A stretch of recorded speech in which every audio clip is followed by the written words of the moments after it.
703 మంది టోటల్గా ఎలిజిబిలిటీలో ఉన్నారు.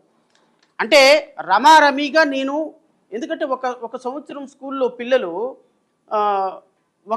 ఒకటవ తరగతిలో 5 లక్షల మంది జాయిన్ అయితే నెక్స్ట్ ఇయర్ 4,90,000 మంది జాయిన్ అవ్వచ్చు, 5,10,000 మంది జాయిన్ అవ్వచ్చు. ఒక 5,000 అటు ఇటుగా పిల్లలు అడ్మిట్ అవుతారు తప్ప టోటల్గా జీరో ఎప్పటికీ అవ్వదు.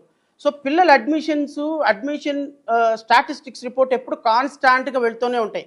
ఒక 50,000, 20,000, 30,000 అటు ఇటుగా ఉంటాయి తప్ప ఓవరాల్గా ఆంధ్రప్రదేశ్ రాష్ట్రంలో 1 నుంచి 10వ తరగతి వరకు ఇంటర్మీడియట్ వరకు చదువుతున్నటువంటి పిల్లల లెక్క 2024 వరకు 83,15,000 మంది అయితే దాంట్లో 54 లక్షల మంది పిల్లలకే ఎలిజిబిలిటీ ఇవ్వటం వల్ల టోటల్గా 28,20,552 మందిని కూటమి ప్రభుత్వం ఈ స్కీమ్ నుంచి ఎలిమినేట్ చేసిందనేది నాకున్నటువంటి ప్రాథమికమైనటువంటి సమాచారం.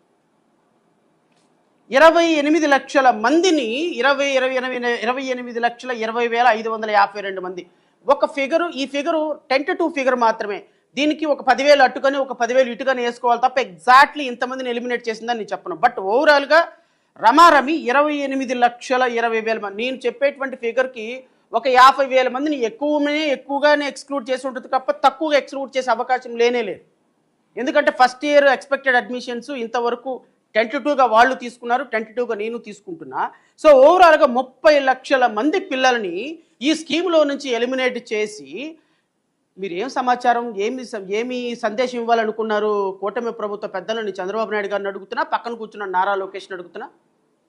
30 లక్షల మంది తల్లులకి మీరు 30 లక్షల మంది పిల్లల తల్లులకి ఈరోజు మీరు ఎక్స్క్లూడ్ చేసి వాళ్ళని స్కీమ్లో నుంచి ఎలిమినేట్ చేసి అండ్ ఇంకోటి కూడా చెప్తున్నా, ఈ 54,94,703 ఎలిజిబిలిటీ లిస్టులో మరలా ఈ 54 లక్షల మంది ఎలిజిబుల్లా కాదా, వీళ్ళ అకౌంట్లోకి డబ్బులు వెళ్తాయా లేదా ఎవరికి తెలియదు.